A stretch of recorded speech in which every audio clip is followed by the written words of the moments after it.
Okay, welcome pong muli dito sa aking bahay kubo at ito po, isa po sa ating karangalan ang mabisita.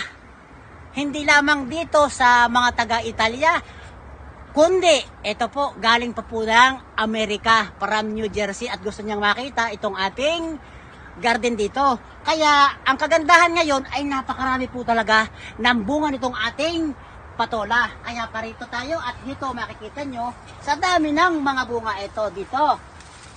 Tamang-tama, itong ating mga patulang ito ay ready to harvest na.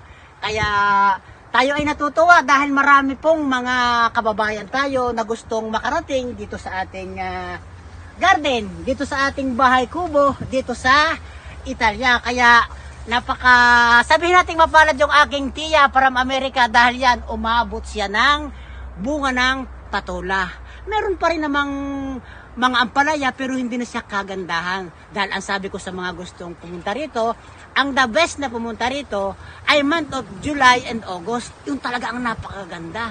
Pero ganun po man, marami pa rin siyang inabutan. Kaya yan po yung ating masasabi sa atin pong bahay kubo dito po sa Italy.